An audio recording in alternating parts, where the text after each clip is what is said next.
Because I'm not your God, I'm not your doctor.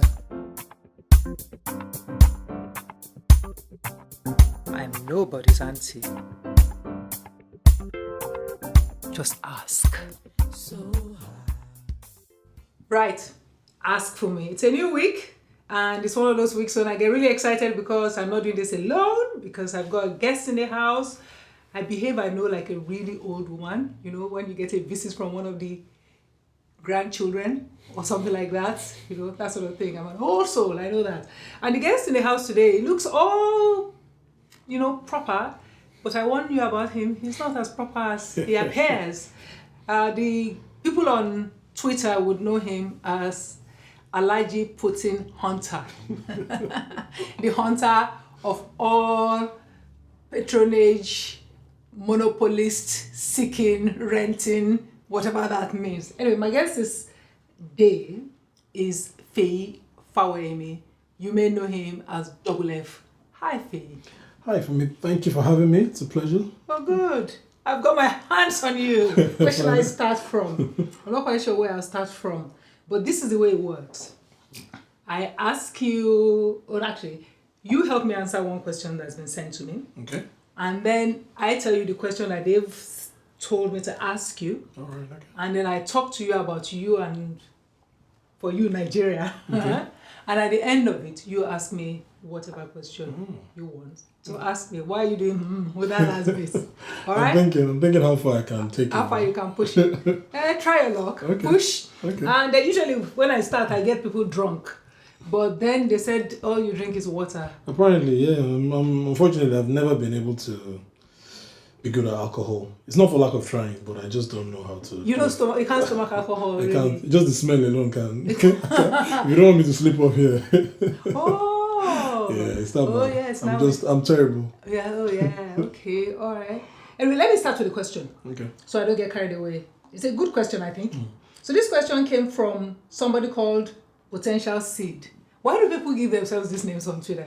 Who knows? Potential Seed. So Potential Seed says, what are the measures our government need to take to curb cultism and illegal possession of firearms by our youth? What are the measures our government needs to take to curb cultism and illegal possession of firearms by our youth? Wow. That's a tough one. Is it only the youth that possess firearms? Yeah, of course. I mean, the thing with cultism now is it's not even confined to universities or schools anymore. People graduate into this thing. So you have people who are cultists in university. They move into the workplaces. You know, they're building networks. You know, and if you've been following the news, you see in Lagos. When I was in university, so we used to hear about obviously confraternity, all this kind of thing. But now in the news, you hear some people fighting in Bariga or Mushin, and it's the same names. Yeah. You know, I found out quite disturbing and weird. You know, so it's a couple of years ago, you hear a group of boys were fighting in Bariga, and they were at the confraternity. I'm like, these are the names we heard when we were in university. What is going on here? I think it's. Was there a news report recently that there was some confraternity meeting in Geneva or something crazy like that? Oh yeah, and there was even the Black Axe one that they busted in Canada. There was one they busted in Canada. There was one they busted in Spain. So they've upgraded into various things, organized crime. You know, so. And some people argue that a lot of people in government. Of course. I mean, there was the issue a couple of years ago when there was a fight in the Rivers State House of Assembly, and somebody I think broke the mace on another person's head, and they were hailing each other with signs that people were saying, these are cults. This is the cult language. This is the language of the Black Axe or whatever. You know, so it's spilled out of wherever I was confined to. So if it was a university thing, it spilled out of there. I mean, I've even heard stories about secondary schools. So we have a big problem. Big problem, yeah. Because when I saw that question at first, I was like, is this a real problem? But it is a big problem. It is. And you think that, why do people do this thing? I don't know. They want meaning, you know, in a society whereby there's a sense of, there's an exploitative air around, whereby standing alone can be dangerous. You know, just being that one guy. So maybe you're a businessman, you know, and as much as I abuse all these rent seekers and associations and everything, on the line, I can sort of get why they do it. If you're a businessman, it is just better for you to form an association with people, increase your lobbying power. Don't be that one guy who is a straggler. And then one day the government just comes and just shuts you down. Yeah. Or thugs or somebody just, destroys your business. So, again, we're seeing that behavior with cultists. People want to be part of something. People want to be part of something that seems powerful. So it's Isn't that what a nation should be? That should be the something. A nation so powerful. Exactly. And then you feel secure in the nation and you can. And it's unfortunately for us in Nigeria, it seems it's difficult to be an individual. It's difficult to be just that one person, just be your own. And you see the way we push back against people. Somebody does something different, and then everybody's all of a sudden, why are you this way? Why are you wearing your hair like this? Why are you not married? Why do you have only one child? Did you come here to abuse me? No. No. But I'm sure I'm sure you've heard that all your life. Yes. Exactly. So we just there's a tendency to force people into conformity. Yeah. And then people who stick out. Hopefully, it's changing. I can see a lot of people are pushing back now. People are more individual. This is who I am. This is what I want to be. See somebody like Bobrisky. 5-10 years ago, I would never have imagined something like that. But this guy is there and he's just doing his own thing. Generally as well. There's people who don't conform. So maybe there's a quiet revolution going on. Yeah. I don't know. In terms of cultists, illegal firearms, my first instinct is to ask, who are the people who've done this before? Here in the UK, I think it was in the, early 20th century, the government actually, we don't have a lot of guns in the UK here now for a reason, because they went door to door to collect guns from people. Really? Yeah, it was a program, it was a government program that went door to door, and were actually taking guns from people. In Australia, they had a sort of like amnesty where, they had pay a price and buy back, just buy guns from people. And that sort of took away, I think in Australia it happened after they had a school shooting. Yeah. And after that, I don't think they've had any again, but you see, again, you can see something work somewhere. You bring it to Nigeria, we had the amnesty thing. And one of the militants, I remember reading an interview in, I think it was the Wall Street Journal, one of the militants was saying, he sold guns to the government for the amnesty and he used the money to buy more guns. So you've done something, so Isn't it at the end of the day tackling the underlying problem? Exactly. Because that shouldn't be layered. Anyway, I'm going to go to the next question. Okay. Because they are both, actually there's a correlation between the two, I think. And this one I think is interesting, and is the one you've helped me with, that one. Actually, that's the one I'm supposed to contribute. My own contribution to that one is that it's like everything else. Everything else is layered on the Nigerian question. Yeah. If you don't tackle the Nigerian question, it's going to be hard to get to the point where we can go from door to door and collect guns from people. Exactly. Because the state is weak. Yes. The state can't do that thing. Yes. It's weak, So the second question was sent using the Ask FUNMI form, and it's very straightforward and simple, and it's for you. What is wrong with Nigeria? What is not wrong with Nigeria? There's a lot wrong with Nigeria. There's a nation of 180 million people. There's absolutely no way we're firing anywhere near our potential. You look at what Nigeria is today. How can a nation of 180 million people, the latest GDP figures came out today, was still in recession.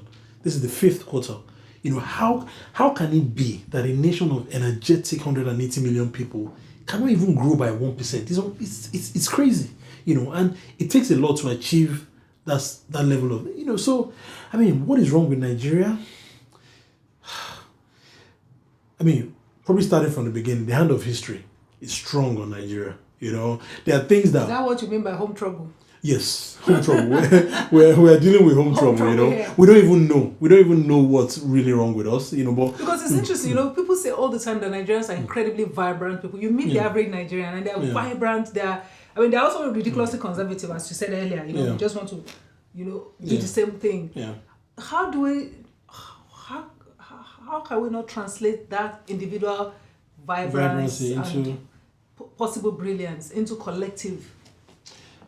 It's tough. We've created a system whereby even the people who created whatever system we have today, they don't understand it. I mean, you look at the government today. They don't really know what's going on. They don't. They just pretending to, they stretch. You can look at the ambition of the Nigerian government, for example. When you look at the scale and the scope of the government, we have space programs, we have automobile programs. We want to do everything, but then we just don't have the capacity to do it. It's one of the most painful paradoxes in life, that you can have a country of 180 million people and you probably can't find maybe 10 people if you're looking for expertise in maybe one area. And, so it's we've built a system that we ourselves don't understand. There's not much freedom. We don't have freedom to try things. If we go on about Nigeria and all of that, we're going to go on forever. But there are some important things I want to come back to, especially regarding you and the way you look at the world and the way you curate the things that you curate. Because you talked about America, you talk about the UK, you talked about it in a way that's interesting. Usually when Black people or African people talk about our problems and then they talk about maybe the UK or America, there's always an underlying conversation about colonialism and all of that and slavery. And I've noticed that you just don't want to do it. You don't seem really interested in the race conversation. You don't seem really interested in the colonialism conversation. You don't seem really interested in the slavery conversation. I am, but I'm at peace with certain things, So certain things about race, about colonialism, about slavery, I'm at peace with them, and I just feel like a lot of it, there are parts of it that are quite interesting that have not been said. So, like recently, I've been reading a book about slavery recently, and like something I picked out of it was, when the Portuguese came, and they started buying slaves. One of the things they did was they went to Benin, and the Oba of Benin sort of said, this thing, I don't want to sell my men because I need soldiers. There was a lot of warring going on. So the guy did something that was unique. No other African king did that. No other African slave seller did that. He first of all created two different markets. This was about 500 years ago. He created two different markets. So one market for male slaves, one market for female slaves. And then he deliberately undersupplied the male slave market and was supplying the female one. Then after a while, after some years, he completely banned the sale of male slaves. So he was only selling women. And I just thought to myself that, could it be that 500 years later, this thing is somehow linked to this whole trafficking of women, sex trafficking of women? Because, when I went online, you see the New Yorker will try to explain why there are so many Benin women in Italy and all that. They'll give one explanation. You go to the FT, you hear another explanation. You go to another paper, you hear, everyone is trying to figure it out. That why is it this? And I just thought to myself that, this is probably interesting, because we can isolate it and say, this was the only person who did this thing. What might be the long run effect? Now, I mean, I'm not qualified to, but it's a question to pose. So I just feel like there are so many interesting questions that are not dealt with. Do you feel that, I have a term and people laugh at me when I say that there's something called Africa with a K. So those who spell Africa with K, where they are derived and everything. And that's not to say that there's anything wrong with it. I just say, that, and that there seems to be a pressure, a lot of pressure to discuss Africa only from a few angles. You're not really, it's not politically correct to actually start to look at it in a much more robust, actually a much more self-questioning way. Is this one of my friends, the way he said it, because the argument is that look, the reason why Africa is the way it is because, and Nigeria in particular is the way it is because it was designed external factors. One of my friends, the way he put it, he said it in Yoruba. He said, our people no wagon. He was basically saying that look, it is difficult to have a rational conversation about it because we were beaten up, by the external factors. Like the white man came, dominated us, the slave trade was mutual thing, but then eventually they came, colonialism, and we've been behind for a while. So it's sort of, you can almost understand that, look, man, this kind of conversation that, how are you going to have a rational conversation about that? It's painful. It's painful. We're so far behind in science, in everything, and then the tendency is to just point to this one thing that happened and said, you know what, yeah, I mean, obviously this is where the problem is. So, the conversation is definitely dominated by that, and it's difficult to have a calm, rational conversation about it. And I guess it will change at some point. I don't know when. It will change, but, it's better to have multiple views. Yeah. It's good to have, like somebody said, I think one of these philosophers said, when your truth comes in contact with a lie, it becomes better. For challenging that and coming out on top of it, your truth becomes better. So what the worst thing you can do is have a truth that is not tested. Okay. One of the arguments is that Africa's elite is one of the reasons why Africa is the way it is. And I'll stop saying Africa because, let's talk about Nigeria, which we know, but there are parallels in other parts of Africa too. That one of the reasons why it's that way is because we have really poor quality elite. Yeah. And one of the reasons why our elite is so poor is that our elite is the one that's most exposed to a more Western way of looking at the world. And so they do not see how viable their own people are. They just refuse to engage with their own people, Have you really looked at I mean, we definitely have a poor quality elite, and we have an elite that, I think you mentioned this one time, we don't, there's no enlightened self-interest. They don't understand I mean, again, you can look at the hand of history here. One of the stories I've read about slavery is that, when the thing with a slave is that you cannot breed slaves. A woman can have one child at once. If you're lucky, she has a male child. That child, at the very least, you're looking at 13 years for the child to become what is valuable as a slave. So, you feed that child, the child will grow, and you pray that the child doesn't die. Even if a woman is having multiple ones, it's one at a time. So, at some point, when the demand for slaves became so great, there was obviously a scarcity. So the only way you could do it was either by raiding, fighting wars and everything. But then, one of the things that I read that, especially in the southwest of Nigeria, what the elite did was, they started changing the laws, So they started changing laws and making every little punishment was punishable by slavery. So they just said stuff like, if you are caught working at night, slavery. This was just, it's not even really an offense, but all this was done to boost the supply of slaves. You've heard about the Arochukwu shrine, where they'll just, on some spurious charges, they'll just say somebody caused one, committed a crime, and then they'll say, the punishment is to throw you into the mouth of the shrine. Meanwhile, the back of the shrine was open to a ship.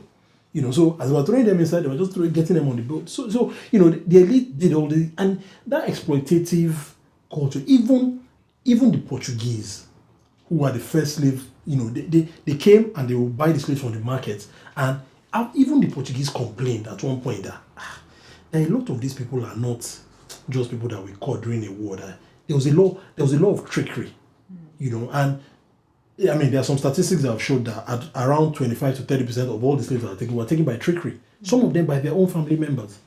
So you have all these kind of things, and this pattern of elite behavior, whereby I must get mine first, and once I get mine, everyone can go hang. It is replicating in so many different, and today we still have that kind of elite, whereby, I mean, this is what, May 2017, elections are in 2 years' time. Just listen to what these politicians start doing. It's interesting. I'm just listening to you here, and I'm something I've always thought now has been expanded a little bit in my mind, because people quarrel with me when I say, that my concern is with Africa, not because I'm not interested in other places, but I think that we should have conversations with ourselves. Yeah.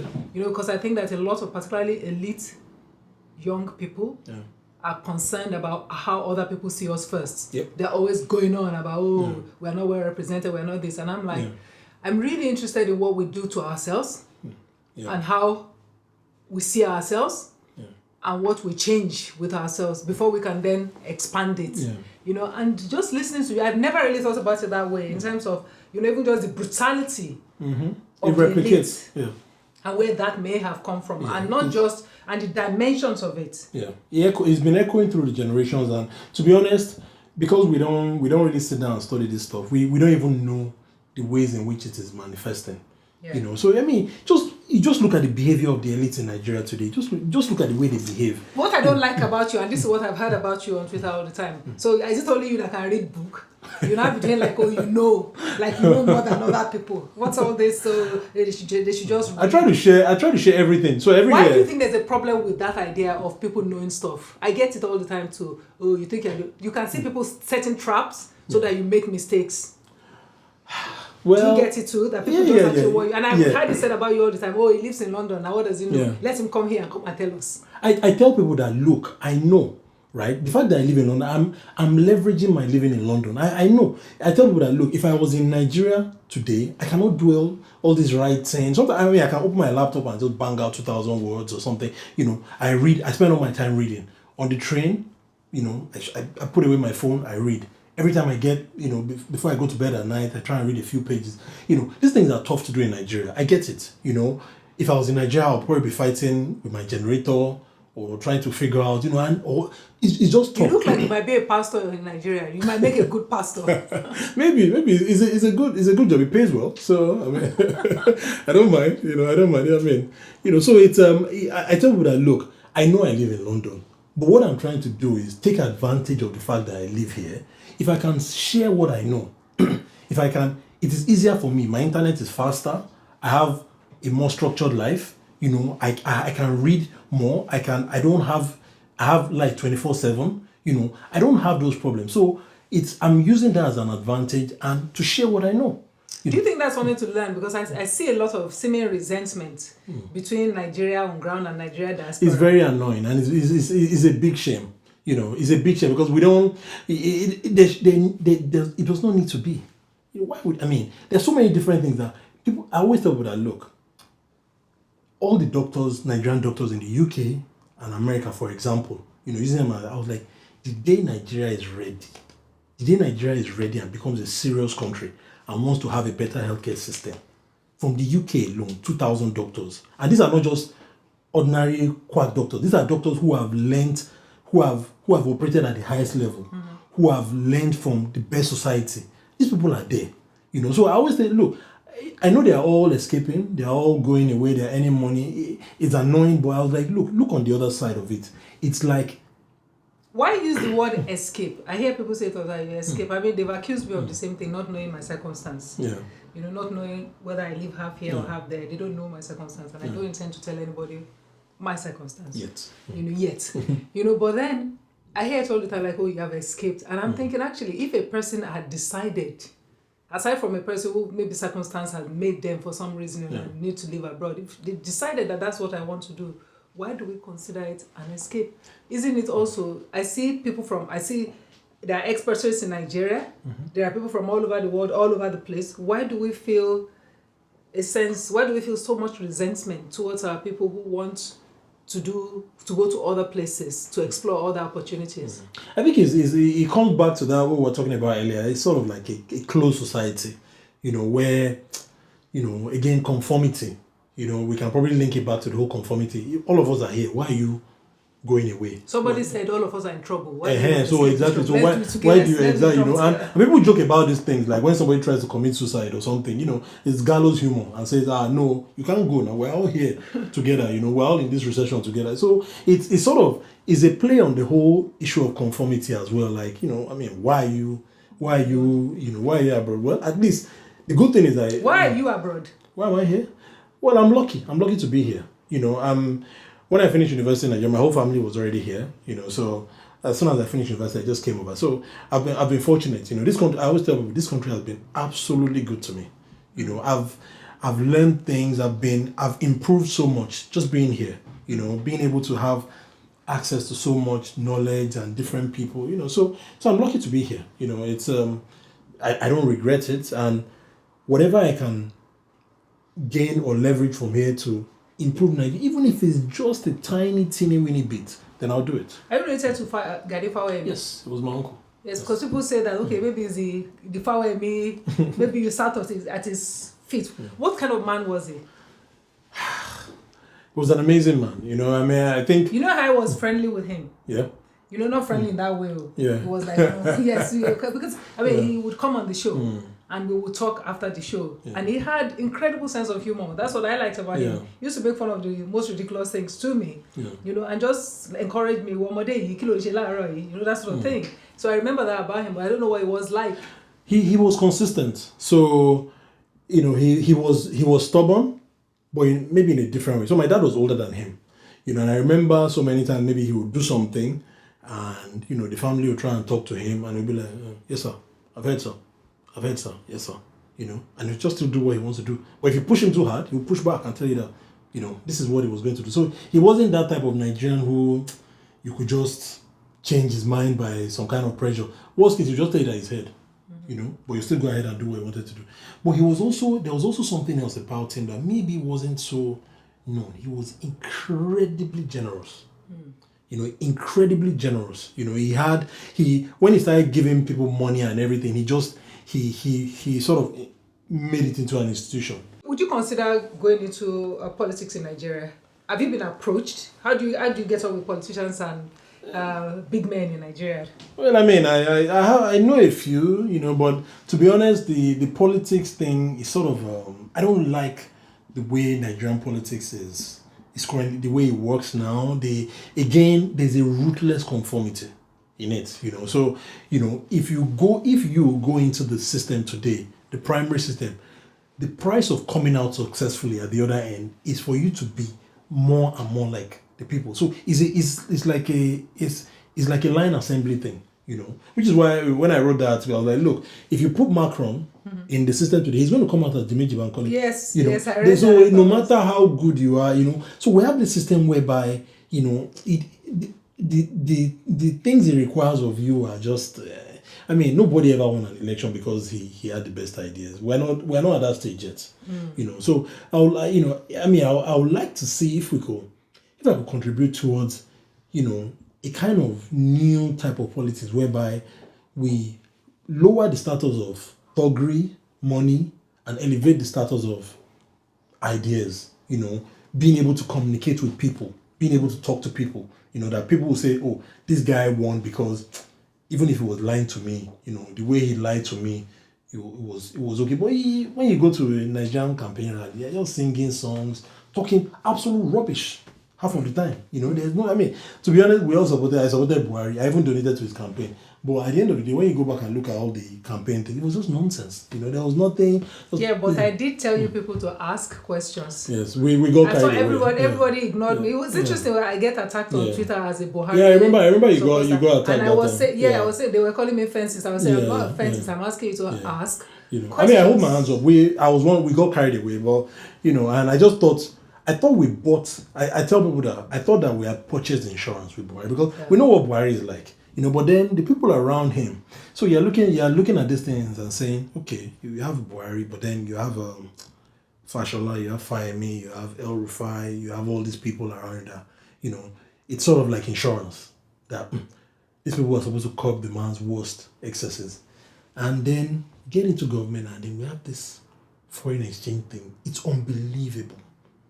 I cannot believe what these guys have done. It's economic vandalism. That's what they've done in the last week.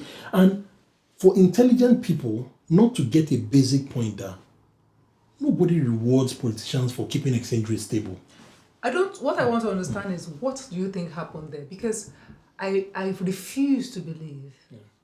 In fact, I have good authority to think that many of those around the president know that you can't do what was done. Of course they know. So of course they know. It's back to that thing again. A cowardly elite.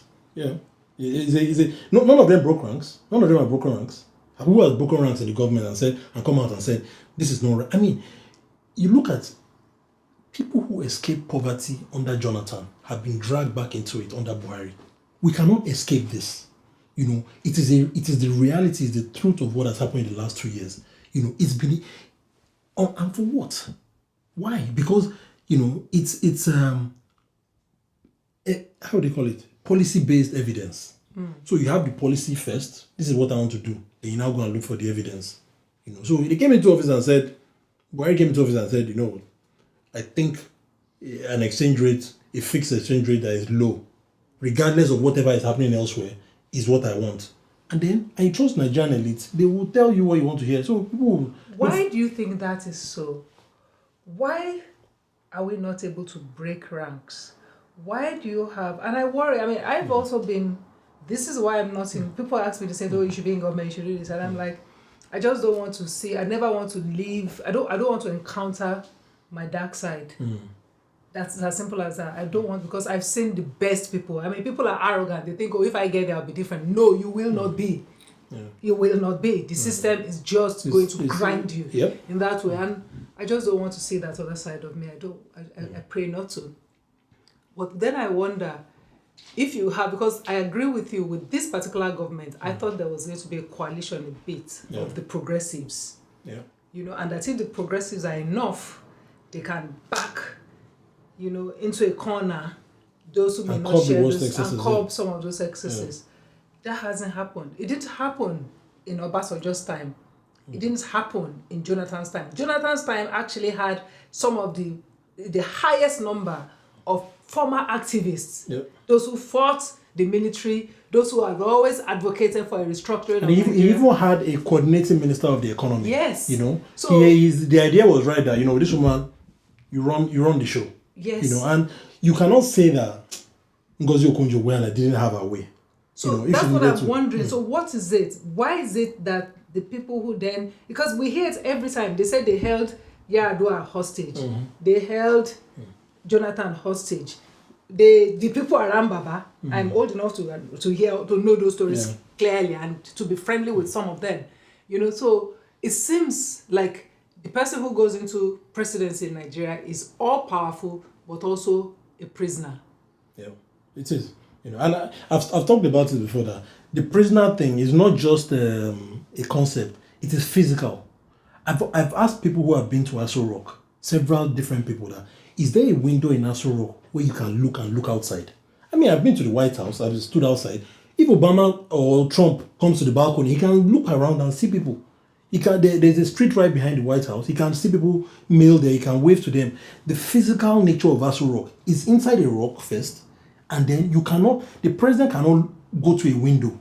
Look at pictures. Just go and look at when they take pictures. I've been in there, but I never really thought about that. Yeah, look at it. You cannot see. I mean, look at 10 Downing Street. There are windows there. They open the door. You know, the Prime Minister can open the door and look at people there. The way we constructed Aso Rock is sort of like a hideaway. There is no window. Yeah, but if you think about it, the history of Aso Rock itself was built by the military, by General Babangida at that time, and it was almost like a fortress to escape the Nigerian people. Exactly. So it is not just so it's easy for somebody to be a prisoner in that kind of scenario. I mean, how hard can it be to isolate Buhari? If people around him are determined, you know, they will do it. I mean, they will print fake newspapers for him to read. I heard they did that during Abacha's time. You know, they will print. How hard can it be? They will change the TV stations to a station that they just want you to watch. You know, they can fiddle with things. For you to get. About it says that there's evil spirit there. That one. It was a funny explanation of, he didn't think deeply enough about it. I thought so too, that there was something. It was onto something. Yeah. But what he ascribed it to was then problematic, because it was onto something almost like a siege mentality, you know, like, and of course that affects your health. Yeah, when you can, I mean, the acting president seems to know this, so he's always doing some random trips. Get out of the way. Like, there was one time he went to one random mechanic village in Abuja and he was just talking to people. In this country, we see politicians do it all the time. They'll just go to one factory, they'll wear hard hats and high heels, and they'll be talking to normal people. It's not because they're not stupid. They know what they are doing. That, look, we cannot afford to be too disconnected from the people who are voting from us. But in Nigeria, because the voting is done at such a base level, whereby some votes are guaranteed just on ethnicity sake alone, some votes are guaranteed just because you hate that other guy, or nothing is about ideas really.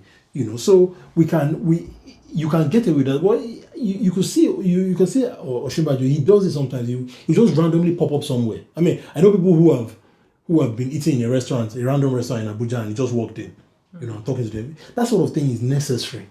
It is absolutely necessary, because otherwise you just get hold up. You just get hold up and they'll just be feeding you what you want to hear, you know, for their own benefits. You know, and this happened to Jonathan. You remember when Wole Soyinka went to visit him and he wrote about it, and it was unbelievable. He said he told him about the whole spat with Morocco. This was a diplomatic incident. He said when he told him, Jonathan jumped up and said, this has been happening. This thing had been going on for maybe about 2 weeks at the time. Nigeria was in a full diplomatic spat, and the guy didn't know. I didn't know. They didn't know. So it's not just people have an incentive to keep the president prisoner, but then physically we've made it a lot easier for them to do. Yeah, and there's a lot of actually study around even the architecture of reality. Exactly. If you know what I mean. So what about the youth debate that the youth will fix this? I tell people that, somewhere in the back of Nigerians' minds, they are suspicious of young people. That again, this is something that I wish we had sociologists who explain it to us, but somewhere in the back of the minds of Nigerians, they are suspicious of youth.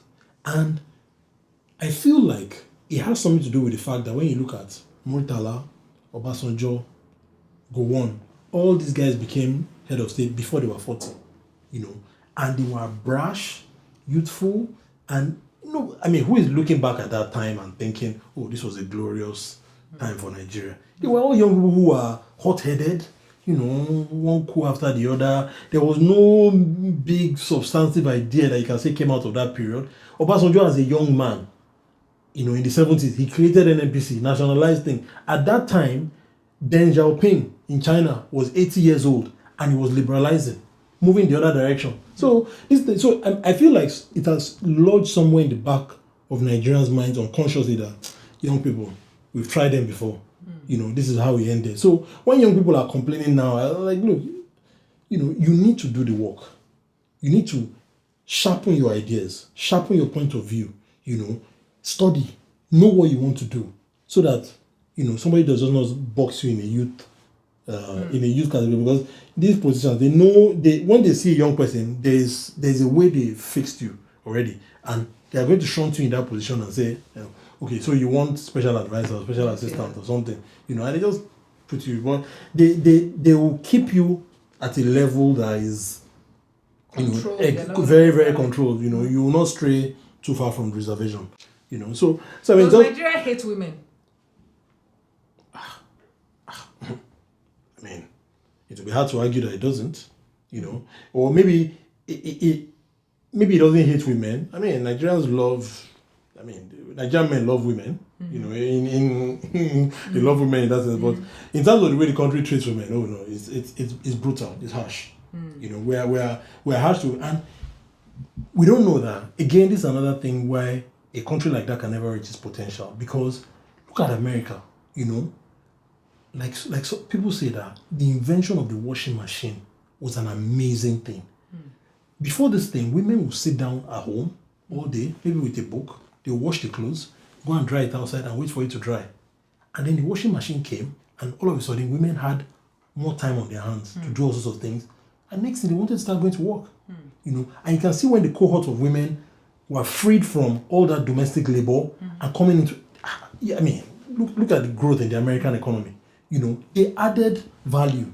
So we are cheating ourselves by keeping a segment of the population, repressed or discriminated against. There's no benefit in it. Well, the church tells Nigerians that women, not just the church, religion generally, church, mosque, everything in Nigeria tells the populace, including young people, that women have a place, and that place is lower than the man. They have not seen better yet. That's right. They don't know better yet. Once people figure this thing out, the thing is that the men who are enjoying this stuff I'm talking about, they are not going to shout it on the rooftops. They're enjoying it quietly. They're not telling people. They're not telling. I know it. You guys who who have a wife who has a good job. Maybe at one point the guy went through a rough period, and it was, if not for his wife, they were able to send the kids were not pulled out of school. They were able to continue living in their house. They're not telling you. They're not going to shout this thing on the rooftop and say, they're just keeping quiet. It's quiet enjoyment. But the fact that your life can operate at a much higher level when your wife is your equal or your partner, and you can benefit in so many ways. It's secret enjoyment. It's the thing that I've taken from this is just that bit about just always pushing back to what seems like new ideas, progressive ideas, just that tendency, and it's carried from generation to generation. There are some things that I spoke about on the Daily Show, New Dawn, 15 years ago, that I'm still forced to talk about like this. It offends me, and I'm like, I thought I would have moved beyond this. I'm still talking about you should cook pounded yam or cook rice for your wife. I'm like, oh God. You people, please now. It's amazing for a country where we don't write down stuff. We don't codify our history. We manage to hand this thing down, from year to year. I mean, I went to bury my father-in-law in Nigeria a few months ago, and I wrote about it. I was like, the humiliation of women. It is intense. It is intense. The way they, first of all, they lock the woman in one house, she can't come out. Mm-hmm. She's not the one who killed the guy, And then one morning, when after the day after the burial, we're leaving, and then, we were going back to Lagos because the burial was in Ondo. And this was about 6 a.m. or 6:30 in the morning. And next time, I just started hearing drums, beating louder. I'm like, I went to the balcony, like, who the hell is making noise like this in the morning? They said they have to wake the woman up every morning. They'll be doing that every day for the next 7 days. I'm like, what on it? Why? Said that it's part of the tradition after the man has been buried. And at the end of the day, after I shouted at the guy said it's tradition, and he still asked me for money. So I'm like thinking to myself that I could have paid you to not beat that drum for the next 7 days, and you take the money. Which tradition is? What kind of tradition is that one? But you can see when you look around burials and those kind of, it was. I felt it, really, really hard this time around. That it's just and nobody writes this thing down. You cannot go and look anywhere and say where they said, oh, this is the written down culture that when a man dies, his wife must be locked away for 40 days. You will not see it written down anywhere, but it's just passed on, and embellished. And then obviously it plays to the instincts of men who just want to humiliate women. Mm-hmm. I mean, at the graveside, my mother-in-law was, they're lowering her husband's coffin into the ground. She's seeing the coffin, his remains for the last time. And she broke down a bit. The woman she's very calm, but she broke down a bit. And one guy, just right behind her, will say, Maparaje, stop crying. I'm like, if a woman cannot cry when her husband's remains are being lowered into the ground, when can she cry? And the guy's one was just basically trying to tell her, stop crying, stop it. I'm like, why? Yeah. I had to tap the guy, leave her alone. If she wants to cry, let her cry. I mean, why so you just see that whole pattern of behavior. So it's the culture that sort of, we probably keep the culture that appeals to our worst instincts. Yeah. So we keep handing that one down, and you see these things, somebody just says it's tradition or it's, that's the way we do it, and those are the ones that we really need to fight against. Would you ever consider going to live in Nigeria permanently? No, at this moment, no, not now. I'm not, my kids are growing up here, and I sort of want them to get to a certain level before I consider, you can never know, Yeah. If I get something, my wife is not interested in a kind of situation whereby I'll go and be in Nigeria and then she'll be here, So if it happens, we have to all pack our bags and go. Yeah, so everybody's living in different countries. No. For Nigeria. No. Do not do it. It's true. Just take that from me. Everyone says nothing good comes out of it. Yeah. So that makes it a much bigger, decision than normal. If I could do it, maybe just weekend, but no, it won't work. If I'm living here, everybody, let's go. So, and I'm not sure I'm ready for that yet. I'll have the last question. We've got children here who are growing up British or Nigerian. Right now, they're 7 and 3 British. Mm-hmm. So they have Nigerian names. They like pounded yam. They like, but I don't want them to, to stick out in a certain type of way. I want them to be part and parcel of this society. Mm-hmm. When they get to a certain age, they're free. They can start wearing dashiki and say they're looking for their roots or something. Let them. You are so silly. Let them do that discovery themselves. But for now, I think I owe it to them that bringing them up in British society, let them be a part of the society as best as possible. Yeah. Let the society be open to them. Just like the way it is open to any other British person. People will accuse you of whitewashing your children. Well, that's one way to put it. Because I hear a lot of things this day. Yeah. All these phrases I've just started learning them. Because I was saying to a friend of mine recently that, she was saying that, you don't seem very black. And you don't seem very. As if there's only one way to be black. Only one way to be black. And I'm like, what do you mean by black? That I'm not black British. I'm not black American. I'm not even black African. I'm Yoruba woman from Nigeria. Yep. And that even in Yoruba culture, there are different levels and different strata. You know, and so for my own story, I'm actually an Aroke. You know, I'm an Aroke, I'm a bush Aroke. The hilly people. But you know, I'm also pretty well educated. You know, and I'm not talking just about Western education. So you can't tell me to fit into what you people call an urban culture. What is the urban culture? You know, and she just started laughing. Like she'd never thought about it like that. That we've got to be very careful about labels. You know, because all I want is to be allowed to be as human, as fully human as possible. You know, so people see me for my own flaws and my own. You know, so I get what you're saying, but I also know the pushback, the pushback to that, the pushback. Well, I mean, people will say that. So you've got a chance now to ask me the one question. Have you thought about what question you would like to ask me? Well, it's fairly anodyne, so it's your media thing, right? So I mean, you have like I like the fact that you've dug up your whole body of work and you're putting on back on there. You know, I mean, people have made fortunes from their back catalog, that sort of thing, but. You know, where are you taking this to? Where and in terms of your media work, you know, how do you think you can use it to influence things? You know, where are you taking it to? Where is it going? In the first instance, you know, I never really looked at what I'd done in Nigeria.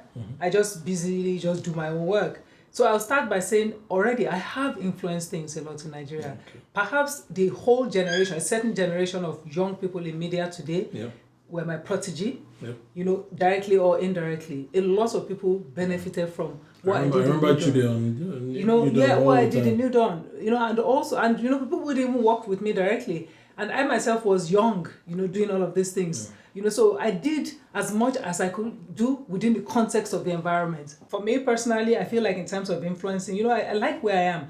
I don't feel I need to do anything anymore. I feel like I've done more than enough. I think that everybody should run from wherever it is that I've taken it to. I'm also very much interested in other kids out there who are brilliant.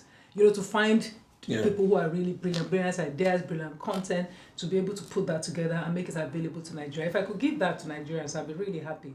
Where you can actually see yourself, not as a caricature, you know, or as a single story or a pale version of yourself. You know, what we see in the media now is either, you know, they are doing this celebrate Nigeria, celebrate Africa, where everything is over-processed. Or you have this other one where we are laughing at ourselves because we are insecure about ourselves. So it's either a caricature or an idealization. An idealization that's not based on us, actually. It's based on an aspiration to be what we are not. And there's just the middle ground just remains And so the middle ground remains wide and unoccupied. That's what I would like to give to Nigeria. Just the ability for generations of Nigerians to see themselves as fully human. You know, whether it's flawed or beautiful, just the full array of it. But how I would do it, everybody will have to find out one day. Can I ask one more question? I know it's not only one, but just one more. Yes. Okay. Is your daughter British or Nigerian? My daughter is Nigerian. Okay. I've raised her, I don't know if it's for her, to her own advantage. I've raised her to think that her mind matters and her self matters and what she wants matters. And so she's very clear about what she wants to do. In fact, she's talking already about bugging off to America to go and do some kinds of things that when she tells me, I'm like, oh, all that's right. a really good idea, though. You know, so I don't want her to. What I try and explain is that we're more than boundaries of geography or color or gender. You know, I know that it might be problematic because people will always try to force you down those rabbit holes. But one of the things I said to her is that start very early to go in the direction of what you want and refuse to let anybody take your energy or your focus. Everything is distraction. They want to distract you willingly or unwittingly. Because the sooner you get on it, the earlier you can elevate yourself. And the higher you are, the easier it is to deal with everybody. Yeah. I mean, I tell people that, you know, in spite of everything you hear, this is the best time to be black in history. Take advantage. You know, I think that's one of the things I'm going to tell my kids that, look, you're living in the best time, you know, to be black. You know, take advantage. You know, push back against, you know, if you feel things are holding you back, but at the same time, take advantage of what's there. Yeah, push back, you know, where you need to push back, but don't let it become, you know, a distraction. Don't let other people's own insecurities and fears creep up on you. Because sometimes they do that. I think we're going to end on an anecdote. A friend of mine said her mother, an Elijah, and you know those women, women said to her, she was in a public school in the UK, publicly educated in the UK. And, you know, she said that she went home and said that one of her teachers, this was in the 80s, that one of her teachers had called her a nigger. And that, you know, she was really upset and she was crying. And Elijah just called her and said, come. she said you're a nigger. I said, okay, take off your dress. She took off her dress, like, where are we going now? Okay, take off your bra. Take off. The mother made her strip naked. And she was like, but what's going on here now? She was like, I'm looking for nigger, not me. I'm trying to find the nigger. That's what I see. You're not nigger. Exactly. So, for want of a better expression, I'm one now. And that's, it was the way her mother did it. It was so funny. Yeah. It put everything in perspective for her. That these are other people's fears, yeah, exactly. opinion, That ignorance, person, and as long as it's not institutional, and when it's institutional, and these days you can even fight back institutionally, you really have to tunnel ahead. You really have to keep going. And I've always kept that story at the back. Yeah, that's a good one. It's a good one. Where's the nigga down there? All right. Thanks, Feyi. Thank you so much for having me. Thank you. It's been a pleasure. I think you sure about that? Yeah, it's been good. Time has flown by. Yeah. But it's been good. Good. Yeah. All right. Yeah, good. Well, if you enjoyed that, you've got to send me more questions. Actually, this is the last in this first series. Feyi is our last in this first series. So you send us questions. You can also send suggestions of what you'd like to see in the next season 2. You can send them via Twitter, Instagram, Facebook. Ask FUNMI is the hashtag to use. If you don't want anybody knowing your business, you can use the form online and send it to me also. Thank you. We've had a great time this first season. We'll be back before you know it. Bye now.